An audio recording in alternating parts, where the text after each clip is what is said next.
那你中部还留那么多，那南部呢？对不对？而且从现有的他的研究里面啊，他的调查资料里面，我们发现啊，这个中部彰化、台中一带的正统，其实有很多是来自于云嘉南，对不对？那云嘉南的这些正统到底在不在？假如它在的话呢，它可能会带出一些这个很有趣的现象。这个是我最想要这个去从事这个或是鼓吹别人的一个最大的一个原因，就是说，在民间信仰的文化的研究，它其实已经到了某一个层次需要转变。我们不应该要再从寺庙，或是从神明，还是从道具、信仰，不能只这样看。因为如果是这样，那台湾的民间信仰会太枯燥，对不对？那这一些东西，另后有一些，不管你是寺庙的绕境，或是进香，其实你都可以看到很多的团体。而这一些团体呢，其实啊是推动整个信仰文化的一个核心。但是这一些团体怎么组织、怎么运作、怎么存续，还有基于什么这个理由呢？他们愿意这样去投入，我们完全没有任何的答案。那这个就会造成我们对于信仰了解的非常片面性。所以我非常的鼓励各位应该去组织这方面的研究，这是我今天来演讲最重要的一个目的。因为这一种东西呢，民间的东西在文化上的记录呢，在文献上的记录呢是比较少的，所以它有相当大的成分是需要田野调查。而这个田野调查跟一般的历史性的采风式的录档，它需要去蹲点，然后呢要花很大的功夫呢去做一个比较全面性的，那这个没有做是跟不是真的做不到。像我们不可能离家做1个礼拜的生活，回去呢那个门都换锁了，就被驱逐出境了。那我个人的做研究的态度也是一样，就是说学术呢对我们很重要，但是它不是我们的全部。既然我们已经结婚了，我们有必要对家庭负责任。可是各位大部分都还没结婚或是呢已经这个小孩子稍微大一点呢，可以有比较多的时间呢去做实验的时候，我是诚恳的希望各位在这方面多多着力，尤其是那个台南大学的台湾文化研究所，它的地缘性大部分都是南部的同学比较多，在这个地缘方面呢，你有你的人脉，在田野上相对的比较容易一点，也比较资源多一点。那我相信这个领域只要投入绝对会开出台湾史民间信仰的几朵金花。这个呢，绝对是可以的。据我初步的了解，你往北到嘉义、东石这个沿海的，跟内陆那个靠近山区，像半路这一些，其实还有很多的正统。但是因为我当时候呢，我的钱是拿嘉义去考嘉义县，考到没了，我当然就去了，对不对？可是我还有台南县，台南县很大，那个台南县呢，这么大的关于正统的调查，其实是很少。可能大家会认为说黄文博先生也做了一些，但是黄文博先生他的角度跟我有一点最大的不同，就是我观察正统，我主要是注重在它跟庙宇之间的这种正统，而不是职业性的正统。职业性的正统，它就少了一个文化的意义。既然我的正统是因为表演、谋生、赚钱而成立的，所以我基本上我可以任意变化。更重要的是，我跟寺庙没有关系，没有关系就没有那个社区的依属性。所以我总觉得黄校长呢，他当时候没有去可能没有去注意到这一点，所以他的那个调查呢，我基本上认为说应该还有很大的拓展空间尤其是正统跟庙宇之间的关系，这个在台南县这么广大的地区是还没出来。高雄县呢，虽然这个内门的宋江镇呢热闹滚滚，但是呢，我也看了一下内门宋江镇的资料，好像民国50年以前的资料是没有那你说内门的宋江镇很早，我觉得不相信我这篇小文章第一个就是我质疑懂不懂？因为我是历史系出身的，你说你很早，很简单，你提供一些资料给我，哦，根据呢这个陈丁玲先生呢编的一本妙志啊，就是归仁的一个大道公的这个妙志，他后面有收了2张啊，大正5年的述文，那个时候就是提到这个保正大帝庙最重要的镇头就是宋江镇。假如内门有比大正年间还早的宋江镇，我不相信它没有任何类似像述文这种内部的文献，一定会有哦，只是说它没有人去把它做一个探寻哦。那这个也是我在这边演讲呢，要借由宋江镇这个例子谈到的第2点，就是我认为台湾的镇头研究应该要跨越对镇头的所谓的这个现实性的研究，不能只讨论现况。如果它只有现在的意义呢，那这个镇头并没有值得我们那么重视。因为现在的活动那么多，我为什么不去讨论那个所谓电子花车或是呢闪亮三姐妹那一种乃是呢宋江乃是呢宋金团，而为什么要去讨论这些镇头呢？就是因为这些镇头它有很长远的文化意义，它在跟整个乡村社会、跟整个这个寺庙文化，它有它的关联性而这个关联性是需要这个镇头的历史研究跟相关文献呢出来给予说明那根据我初步的看法，其实每一个镇头背后都会牵扯到地方势力因为呢地方士绅通常透过庙宇的运作跟庆典的活动去展现它的影响力。所以呢，如果你是讨论家族史乃至社区史，必然也会碰到这个问题。只是说以往比较没有从这个正统这个角度去看人群的组织跟人际关系的运作。所以我是觉得说，我们呢应该要把正统的文化史研究跟历史研究呢，应该要这个努力的去推进。那我就是举一个宋江镇的这个例子。那在这里例子里面呢，我当然是比较常见的像那个片冈岩的台湾风俗志，还有所谓的寺庙台账，就是像嘉义厅的这个寺庙台账。但这中间呢，最重要的就是我提供了一个日本皇太子跟日本太子到台湾来，就是说其实我们现在对民间信仰或是民间的正统的态度跟日本时代比起来，我们不见得有前进他们那个时候其实是把它当做一个地方名产就是说地方上的文化上的一个特产。所以当皇太子来的时候呢，他们要展现最具地方特色的，他的名单居然正头是第一目标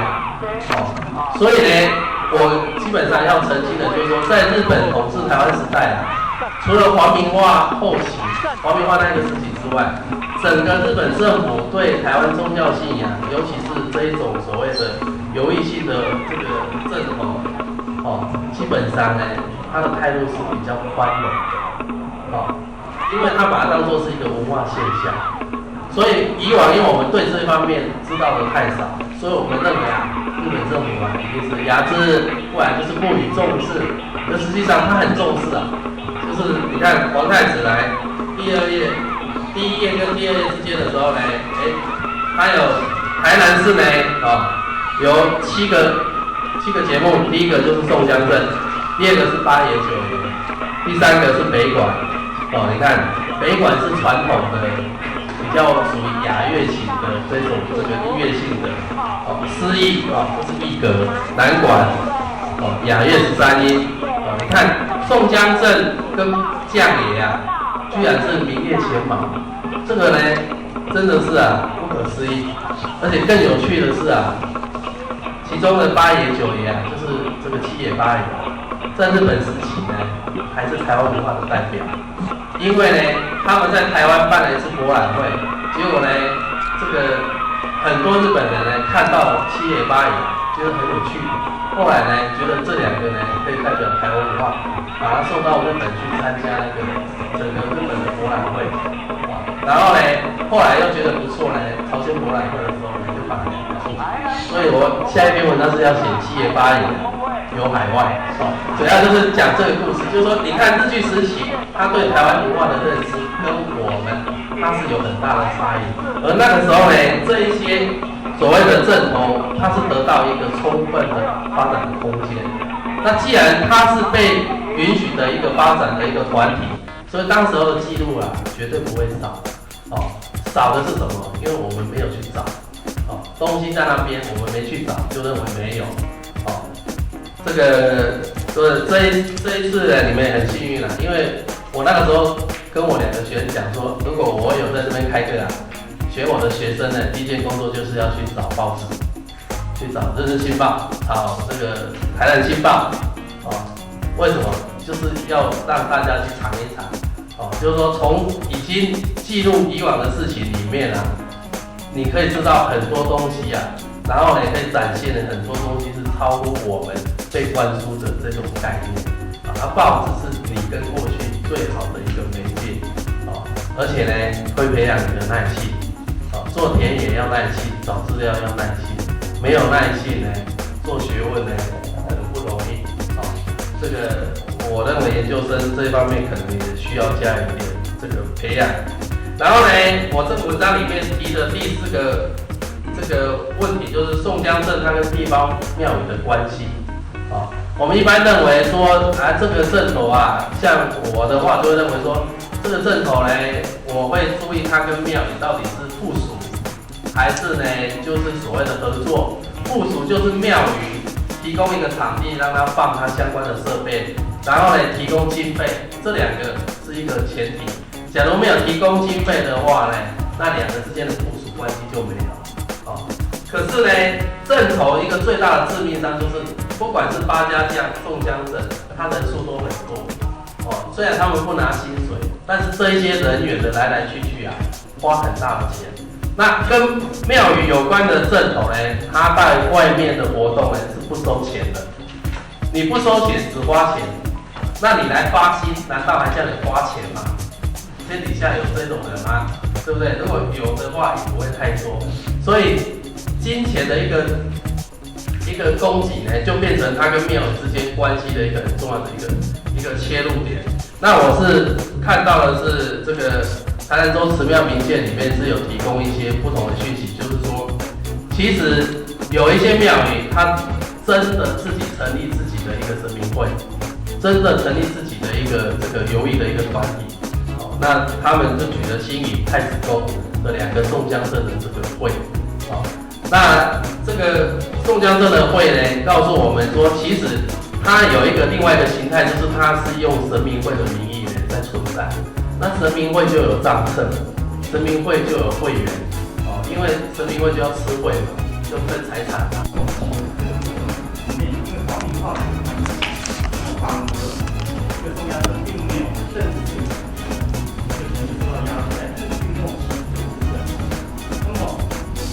里面，我是可以接受这样一个部分，但是老一辈人在跟我往前再追到所谓的日据初期清末的这个阶段里面，他跟我讲，这是我们村落宋江镇的前身有所谓的枪队。我不知道老师有没有问到类似这样的一个问题，就是说在宋江镇村落还没有正式成立宋江镇之前，在清末初期。清末末期这个阶段里面，有所谓地方自卫队，它也是属于在我宗庙里面、寺庙里面的一个团体。那它所谓的枪队，这个枪，我问出来的一个结果是实际的一个枪，是现在所谓有这种射击能力这个枪，老式枪。对，是有这样的。那么老师有没有类似问到像这样的一个奇劳访谈的一个结果？我田野调查这个部分，因为我是在做这样的一个求证。这是第一个问题要请教老师的。那么第2个问题里面我刚刚讲到有这个家将就是官将里面有所谓的县费。那么我要所了解是宋江郡有没有类似这样的一个部分？那么事实上我村落的一个宋江郡来自于咖喱跟阿寮关子寮的一个师傅的一个传承师傅的一个传承。那么1年前之前我帮他做了一些某方面的一个资料的一个结果。他有做了将近7代的宋江镇，也就是说，那个村落里面，川子寮里面、八大寮里面，它有将近200年的一个宋江镇的一个历史。有一位老先生叫林玉章，啊，那个也是八家将的一个老前辈。对。哎。那么我有获得他相关的一个资料，能发作会诊，那么将近有200年的一个历史。那么我所要问的就是说，除了这个村落之外，像我这个村落里面，如果要正式要算，是从光复之后开始算，已经到目前可能也算也只有第3代或第4代了。那么我所要问的问题就是说，其他的村落有没有类似这样可以很完整的追溯到中央镇的一个哪一代是怎么样主要的一个部分？我主要问宋江镇这个部分。2个问题，请好，谢谢。先从后面的答哈，就是先辈图这个在施政八家将哈都看过哈，都还保留。那个西来安的也有，白龙安的也有，白龙安的蛮漂亮的啊，但是它不是放在庙，它是放在那个现在的负责人啊，传到这一代负责人哦，因为你一定是像中间这一个一直传下来。所有的东西都是交给中间这一个直接的负责人，好，然后他去负责，好，所以你关键是要找到这个人，好，那个宋江镇我还没看到真正的先辈图，好，所以依照这个来看，他应该也有，因为宋江镇也是有吃会嘛，对不对？因为他们都每年一定要吃会嘛，因为吃会它就是一个延续每年凝聚感情的一个很重要的方式。那这个他既然呢有排这个辈啊，应该是会有先辈图这个，好、哦。那你所讲的林玉章啊，我要提醒一下，因为有很多人去跟林玉章做田调，但是出来呢，每一个人都不一样，你懂不懂？所以我们一定要特别注意，田野调查里面有一些怪怪的老人，懂不懂？你要注意，他是见人说人话，哦，见你说你。见他说他，所以你除了听他说，更重要是请他拿资料，哦，甚至呢，他们都葬在哪里也可以，啊，不然呢，很简单，他都跟你讲说，我家3代都是这个宋江镇的教头，哦，就是那个这个教头，没关系，请你去申请你家的日据时期的户籍誊本，各位要注意，我们也是要感谢日本政府哦，在1907年。建立完整的户籍制度。哦，我在做嘉义市制的时候就。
还最喜欢哪个？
大家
Thank you.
起来吼，唔知影，咱介绍个清楚吼，咖喱区吼，隔壁咖喱区的布丁里，吼，早前我大家做准备，三步2分吼，咱同平区，咱同平乡，总务处的主席就是姚富代书，这叫大家做过，可能也有人唔知影，三步2分，所谓三步就是地府天地，坑府天地，庙府天地，这3位天地叫做三步。2分就是姚富代书，一个好汉不做，这加起来叫做三步2分，咱大家了解讲三步2分，就是这5位新村。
太平新歌。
最久一年了。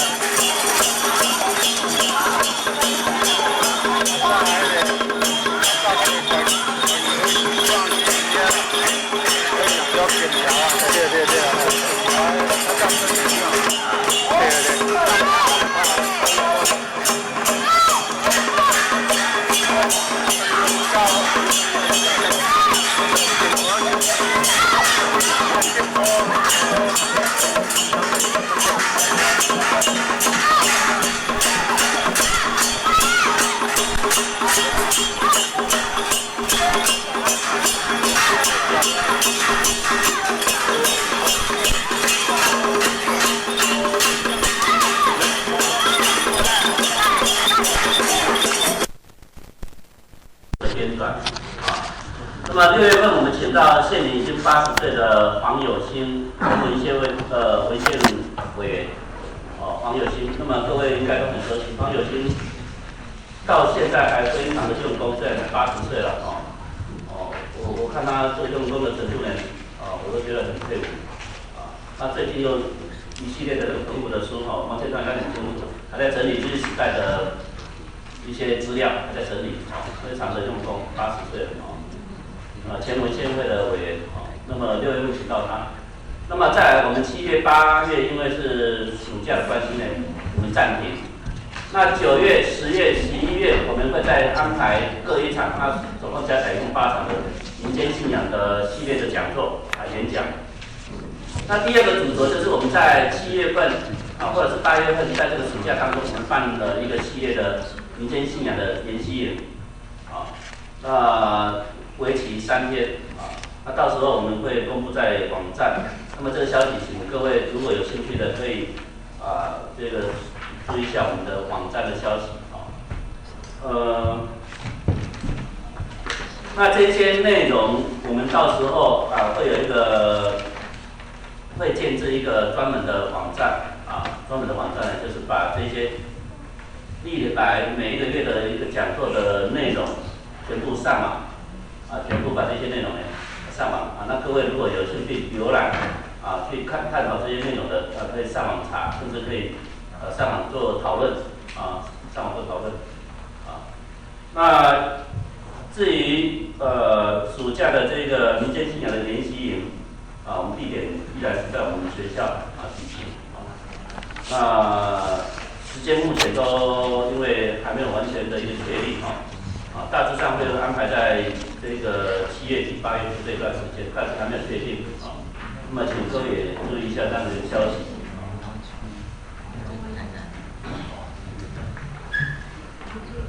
这个我跟各位报告一下这个民间信仰的这个教育部所委办的这个系列的游览那么事实上教育部一共委托了几个学校来做这个台湾相关文化的这个研究其中中央大学它是补助做客家，所以中央大学他们也有一些经费，今年是做客家研究的。那么成大他们是做台湾文学，台湾文学，那并不是它不是指定的，它是由这个学校写计划去申请。那我们所里面很侥幸，我想我们要做客家研究可能比不上中央，我们要做台湾史研究，台湾史的师资就只有一个，比不上师大，那如果师大他们做台湾史研究，那这个做台湾文学比不上成大，因为成大有大学部硕士班到博士班，师资他们最强，所以后来我觉得我们这边可以动用的就是民间信仰，民间信仰。那么很侥幸呢，教育部通过了那么当然通过了这一个补助呢，我们会尽量把这个计划来做好把这个计划做好。那我想时间也差不多了我先来介绍一下王老师王建川呢王老师呢，他是这个我没有记错吧，应该是政治大学政治大学的这个历史学学士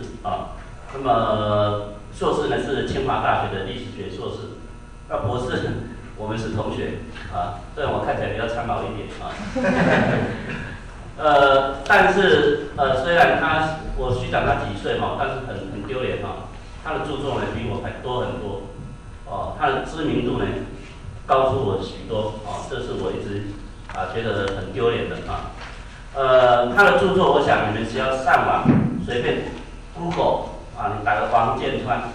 这样一大堆，台湾的斋堂台湾的鸾堂台湾的这个魔力教研究他甚至在大陆、在香港都有相当高的知名度大陆很多研究民间宗教的这个学者呢，很早就一直很推崇王建川王教授。那今天我想第一场我就请我的同学，也是我的好友王建川王教授呢来帮我们做这个专题演讲。他的题目是台湾的民间地震野营从宋江镇谈起对香港民来公体以王教授他有一个专长，就是他对书料史料的掌握这个敏锐度很够很强所以我们所里面有2个被他指导的这个学生我看他这个学习这个报告特别是高一3我一看就是已经有行家指导过了，那史料料了出来，跟没有人指导过都差很多。哦，那底下我废话不说，我们就直接请王教授来帮我们做演讲，谢谢。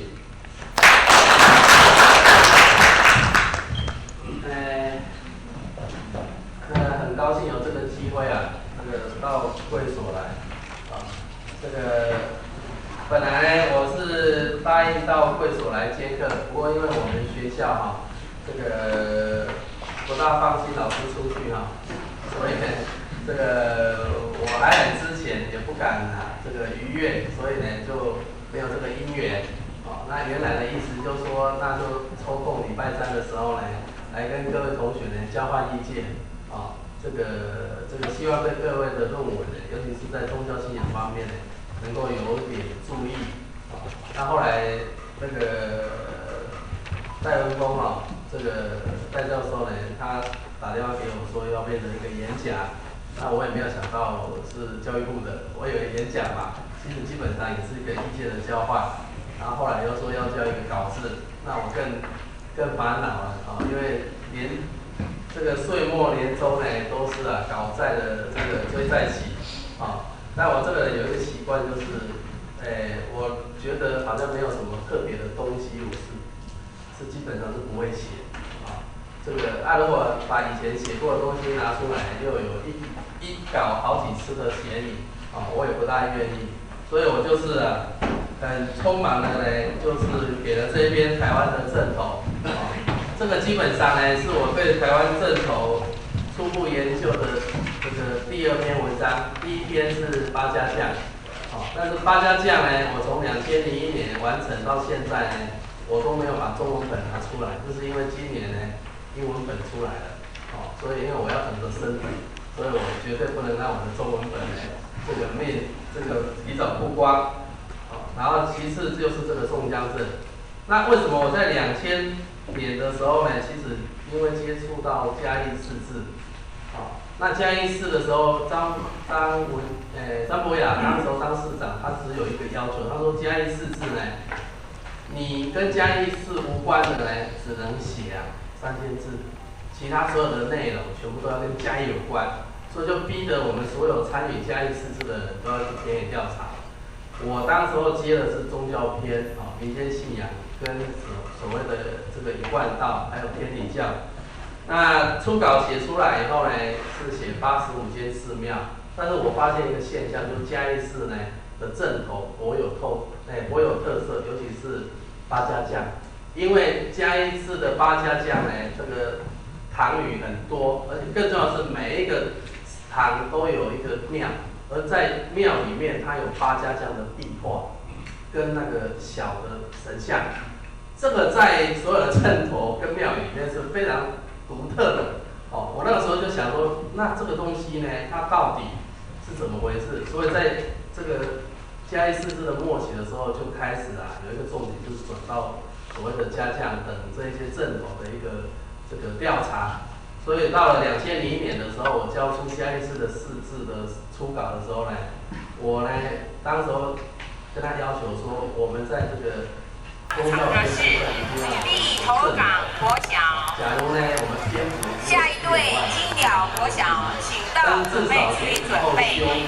县市治的朋友，在好，让我们现在欢迎。除了庙跟神明之外，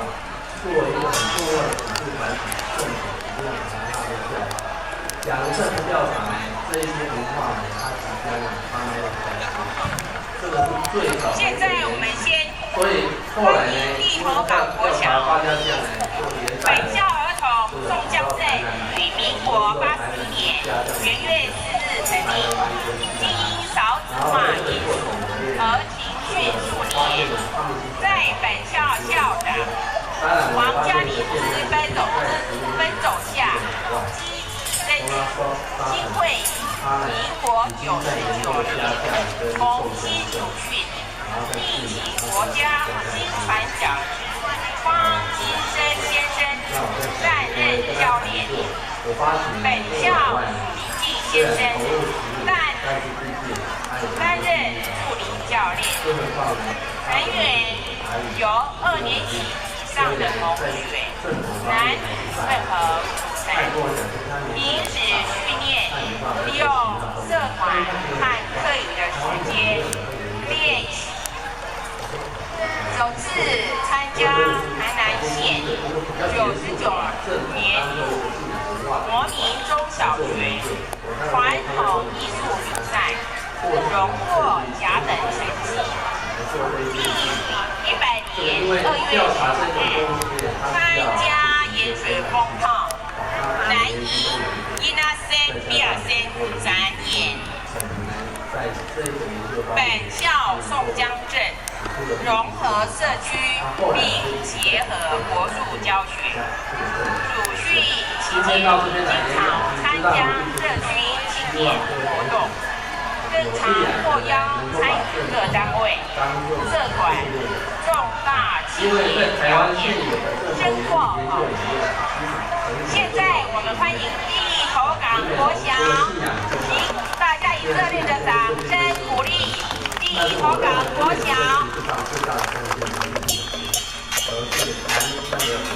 就是南寮东妈子的讲的习惯，因为这是一个非常重要的一个宗教信仰现象，它透过大规模的节日啊，学生还有这个呈现了一个跟以往没有去注意到的这一种文化现象。你要去管是音乐性的音乐性的证明，那武馆呢是武术性的场景，武术性的证明，它中间呢跟宗教的交涉呢，我们可以看得出来。但是除了宗教之外，它跟一般之间的交涉呢，也可以看得出来。因为你要有习馆，它牵涉到要有人支持；你要有5个正头，牵涉到也要有人支持。最重要的是那个全是什么？而且你一群会武功的人，你在传统社会啊，你要怎么存续下来，就牵涉到政府的影响。所以我都觉得啊，这个林美荣小姐呢，无意中呢，她发现了一个这个台湾职业队里面说一个非常重要的一个现象。可是呢，她的兴趣就是东部，所以她这样去。可是我们从开发者的角度来看，是哪？